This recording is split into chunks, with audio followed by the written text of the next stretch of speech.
Dan untuk membahas hal ini melalui sambungan telepon kita sudah terhubung dengan tenaga ahli kantor staf Presiden Yeni Sucipto dan juga telah bergabung bersama kami pakar hukum tata negara Bang Refli Harun. Selamat siang Mbak Yeni dan Bang Refli.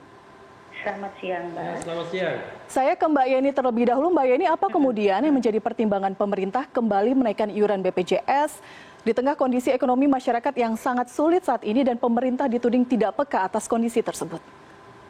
Oke.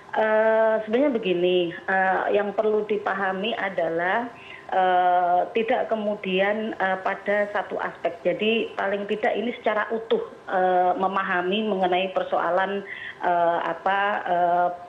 keputusan MA. Bahwa pertama, keputusan MA ini kan mempertimbangkan atau menilai adanya problem di manajemen BPS. Jadi paradigma Perpres ini adalah mengenai persoalan perbaikan ekosistem untuk memperbaiki kepesertaan, skema, cakupan pelayanan, dan kemudian tetap memperhatikan kemampuan ekonomi rakyat. Jadi ada 4 aspek yang kemudian perlu diperhatikan di dalam keputusan ini. Yang pertama tadi yang saya sampaikan bahwa bicara soal dasar pertimbangan putusan adalah melihat soal paradigma dan ekosistem. Paradigma yang tadi saya sampaikan adalah bicara soal perbaikan ekosistem. Nah, ekosistem yang dimaksud adalah ada tiga yang kemudian diarahkan. Yang pertama adalah bicara soal penguatan JKN sebagai skema asuransi sosial yang bersifat wajib. Yang kedua adalah bicara manfaat yang dijamin oleh dijamin adalah kebutuhan dasar kesehatan. Yang ketiga adalah review iuran, manfaat dan tarif layanan secara konsisten dan reguler. Yang kedua adalah bicara soal konsep dasar Perpres di 64 tahun 2020 adalah bicara soal jangka pendek dan jangka panjang.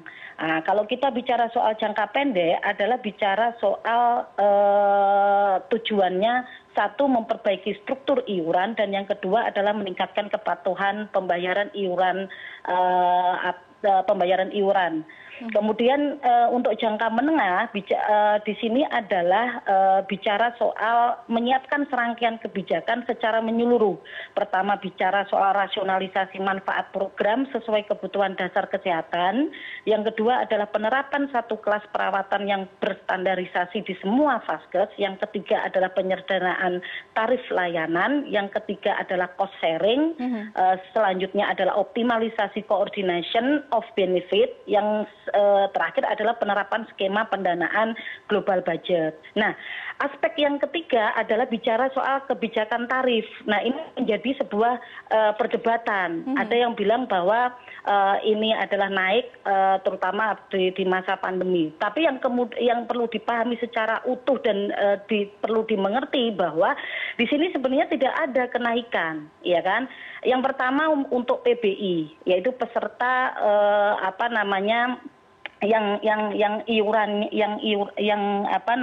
peserta bantuan iuran. Di mana itu 42.000. Di sini tetap bahwa 42.000 itu disubsidi oleh pemerintah. Ya kan, kalau saat ini kan sharing adalah pemerintah pusat dan pemerintah daerah. PBI-nya sebanyak 133,5 juta. Iya kan. Nah di sini ada nilai sebesar 5,6 triliun yang disiapkan oleh negara untuk PBI. Nah kalau untuk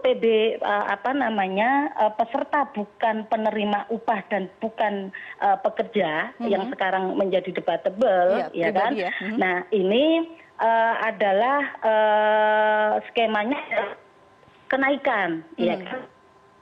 Tapi kemudian ini yang disubsidi oleh pemerintah. Jadi masih tetap 25.500 itu dibayar oleh peserta, 16.500 itu disubsidi oleh pusat. Makanya kemudian disiapkan di tahun 2020 itu ada anggaran 359,7 Mbak Yeni, M. Mohon maaf saya potong, tadi yang Anda sebutkan itu untuk kelas 3 berarti ya?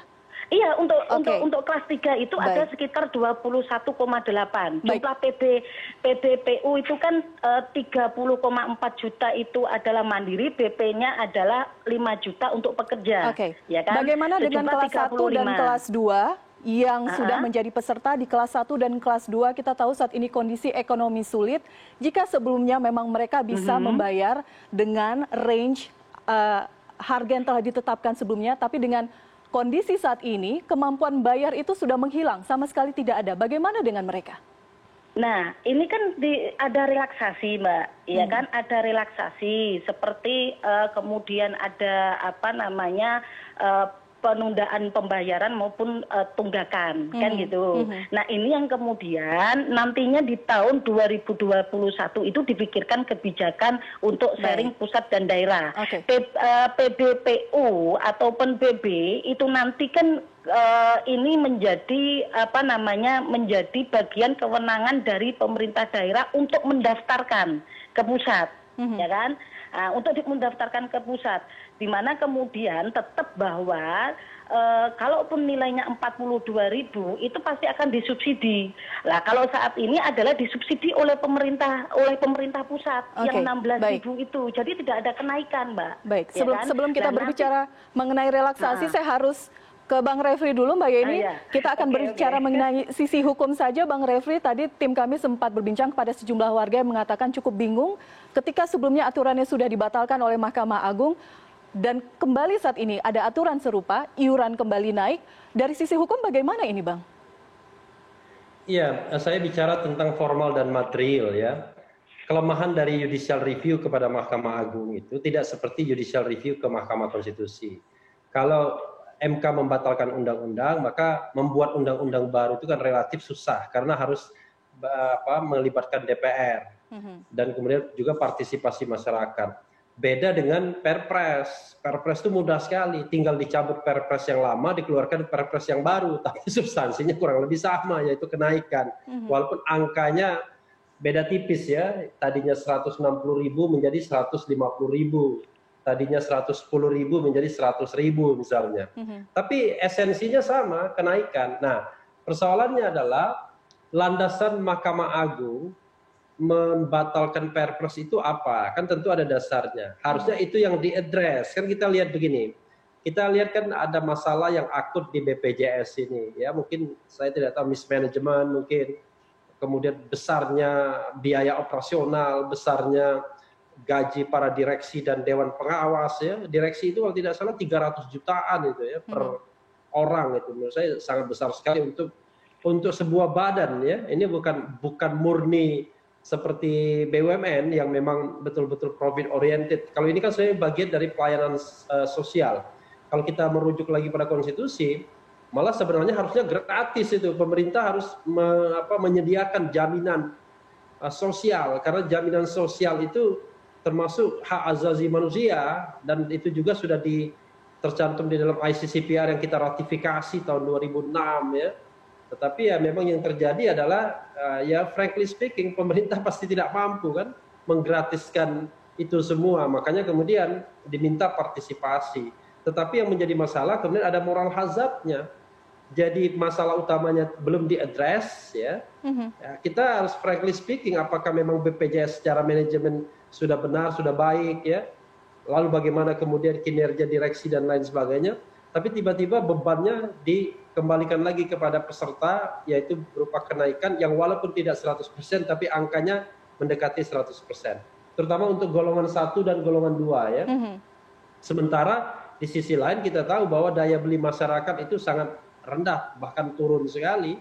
Bisa jadi ya sebagian kita mungkin masih bisa makan ya, terutama orang-orang istana pasti bisa makan kan, gaji APBN-nya kan tetap. Tapi orang-orang yang bekerja di sektor katakanlah yang mengandalkan gaji dari pekerjaannya sehari-hari atau yang sudah kehilangan pekerjaan, ya angka 150.000, 100.000 itu tentu angka yang sangat signifikan bagi mereka. Jadi memang inilah dilemanya negara kita ini dari sisi finansial sudah kedodoran di mana-mana.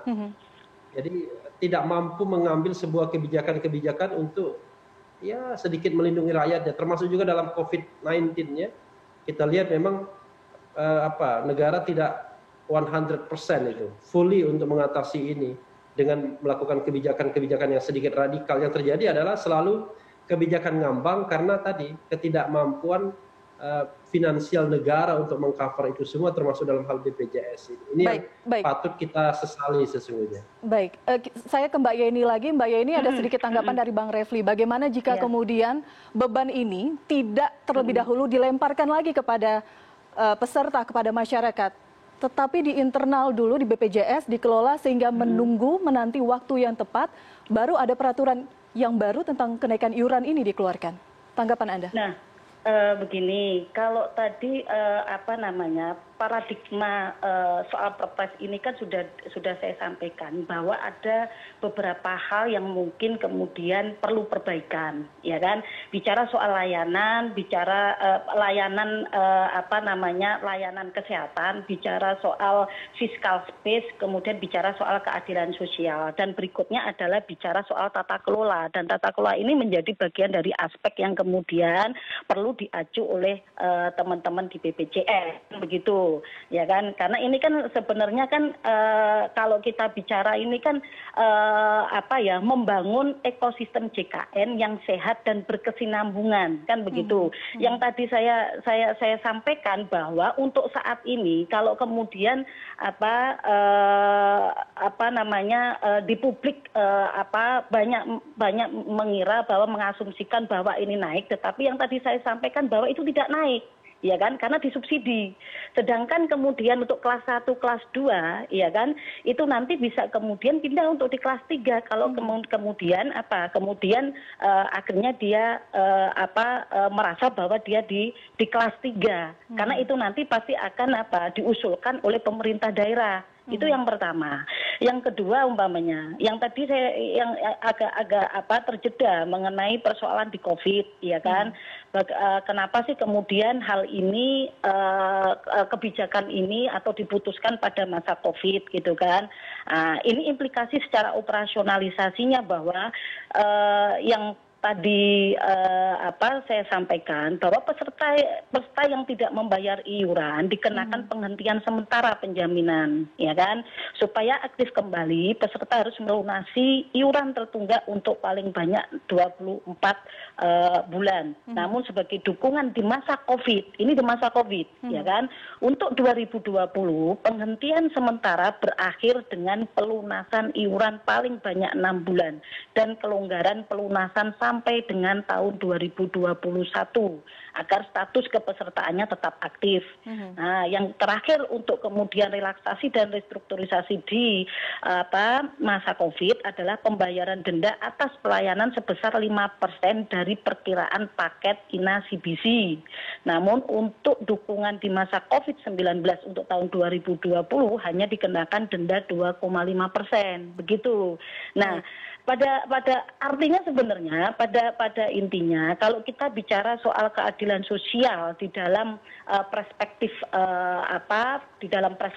ini sebenarnya kita kan bicara soal gotong royong di antara segmen antar peserta dalam hal iuran dalam hal ini sebenarnya. Makanya tapi ada kemudian kelenturan-kelenturan di dalam hal operasionalisasinya, operasionalisasinya kerja. Tetapi pada intinya bahwa sebenarnya kalaupun naik sebenarnya iurannya tetap yang dibayar, tetapi disubsidi oleh negara, begitu loh. Mbak Yeni, ya kan? terakhir jika 100% disubsidi. Terakhir jika kemudian ada keputusan terbaru untuk menaikkan iuran ini. Saya ulangi, jika ada keputusan untuk menaikkan iuran ini, apakah ada jaminan juga hampir 100% bahwa nanti kualitas pelayanan akan sebanding dengan harga yang harus dibayar oleh peserta? Nah, ini kan kalaupun kemudian bicara soal layanan, ini ada 10 quick wins yang kemudian menjadi komitmen dari mutu pelayanan BPJS. Ada 10 yang kemudian akan dilakukan oleh BPJS. Dan ini boleh perlu singkat kemudian, saja waktu kita terbatas, Mbak Yeni? Perlu kemudian diawasi, ya kan? Karena ini kan ada instansi Kemenko PMK, kemudian ada Dewan Kesehatan, kemudian ada Inspektorat dan lain sebagainya yang bisa kemudian mengawal urusan pelayanan, karena ada 10 komitmen yang menjadi bagian dari BPJS untuk meluncurkan layanan ini, seperti optimalisasi mengenai peran petugas sampai bicara soal penambahan